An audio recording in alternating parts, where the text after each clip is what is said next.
అందరికీ నమస్కారం అండి. Welcome to my YouTube channel Rudra rocks. అందరూ ఎలా ఉన్నారండి? అందరూ బాగున్నారా? అందరూ బాగుండాలండి. ఓం నమః శివాయ. ఈరోజు నేను ఒక నాన్ వెజ్ రెసిపీతో మీ ముందుకు రాబోతున్నాను.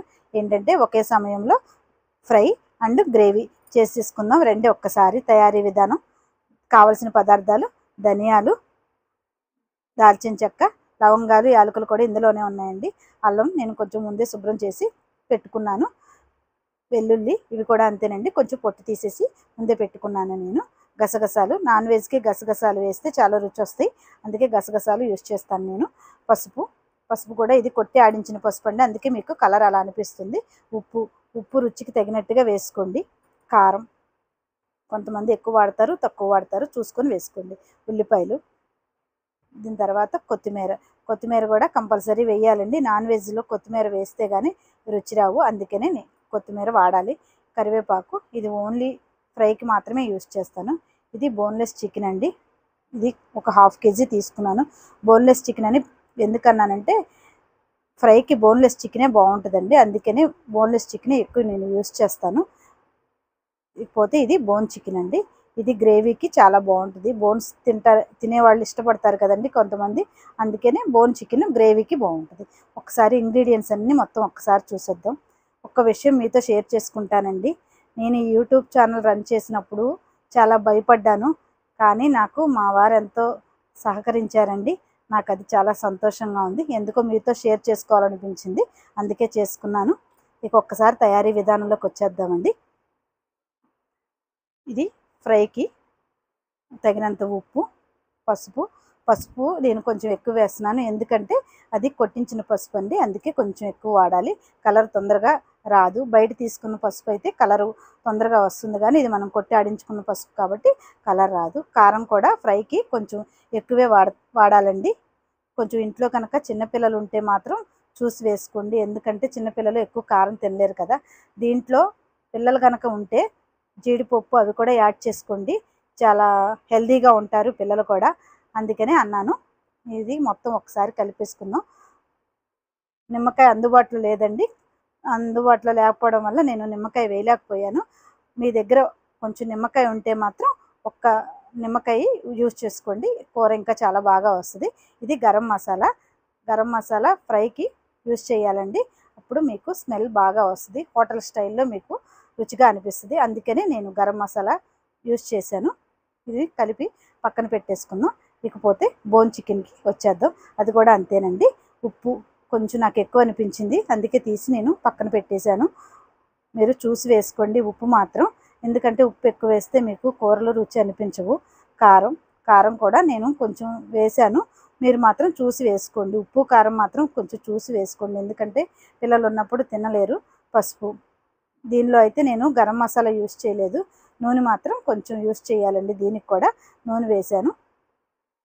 ఇది గ్రేవీ కాబట్టి కొంచెం నూనె ఎక్కువే పడుతుంది, మీరు నూనె తక్కువ వాడాలి అనుకోవద్దు, కొంచెం నూనె ఎక్కువే యూజ్ చేయండి. నాన్ వెజ్ కూరలకి ఎప్పుడు కూడా నూనె వాడితేనే అవి మనకి బాగా రుచి వస్తాయి, అందుకని కొంచెం నూనె యూజ్ చేయండి, బాగుంటాయి. మొత్తం అది ఇది కలిపి చక్కగా పక్కన పెట్టేసుకుందాం.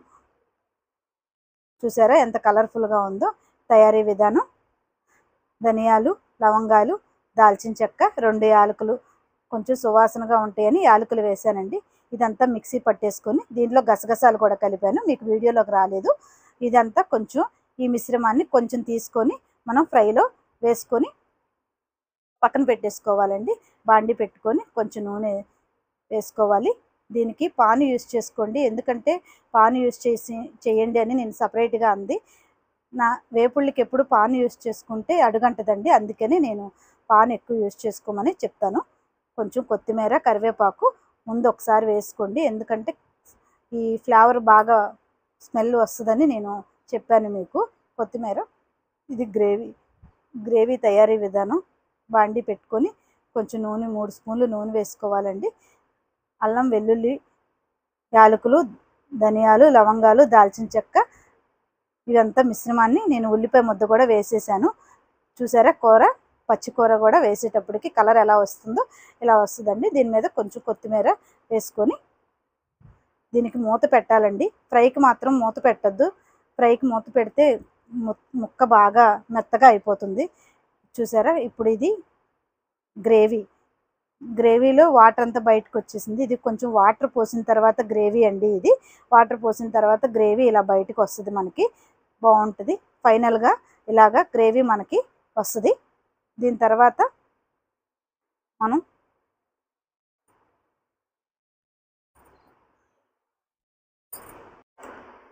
ఇది కొంచెం రెండో వీడియో కాబట్టి కొంచెం అవకతవకలు జరిగినాయండి.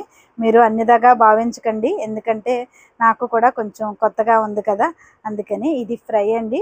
నూనె ఎక్కువగా అనిపిస్తున్నట్టు ఉంది, కానీ మీకు నూనె ఏమి అనిపించదండి. నూనె ముక్క బాగా పీల్చేస్తుంది, ఏమి అనిపించదు మీకు. ఫైనల్గా లుక్ చూపిస్తాను, మీరే అంటారు చాలా బాగా వచ్చిందండి అని. ఇది గ్రేవీ. మీరు ఒకే టైంలో 2 కర్రీస్ కాబట్టి నేను కొంచెం ఇది కన్ఫ్యూజ్గా అనిపిస్తుంది, కానీ మీకు ఫైనల్ లుక్ చూపించినప్పుడు మీరు చూద్దురు ఒక్కసారి. చాలా బాగా వస్తుందండి, ఎందుకంటే ఇలా వండుకుంటే మీకు చాలా బాగా వస్తుంది. ఇలా ఉన్న టైంలో మీరు కొంచెం కరివేపాకు కావాలంటే యూస్ చేసుకోవచ్చు. గ్రేవీకైనా కొంతమంది వాడతారు కరివేపాకు, నేనైతే ఎక్కువ కరివేపాకు గ్రేవీకి వాడనండి. మీరు కావాలంటే యూస్ చేసుకోవచ్చు, బాగుంటుంది. ఇది ఫైనల్ లుక్ అండి. ఫ్రై మాత్రం ఇలా వచ్చింది, చాలా బాగుంటుందండి ఇది. ఒక్కసారి మీరు కూడా తయారు చేసుకునే విధానం చూశారు కదా, ఒకసారి ఇంట్లో ట్రై చేయండి, చాలా బాగా వస్తుంది. చూడండి, చాలా దగ్గరగా చూపించాను మీకు. చాలా కలర్ఫుల్గా ఉంది కదా, హోటల్ స్టైల్లో మీకు చాలా స్పైసీగా చాలా రుచిగా ఉంటుందండి. ఫైనల్ లుక్ గ్రేవీ ఇది. చూడండి, ఇది రెసిపీ కనుక మీకు నచ్చితే నా వీడియో ప్లీజ్ సబ్స్క్రైబ్ చేయండి, లైక్ చేయండి, షేర్ చేయండి, నన్ను సపోర్ట్ చేయండి, నన్ను బ్లెస్ చేయండి. Thank you.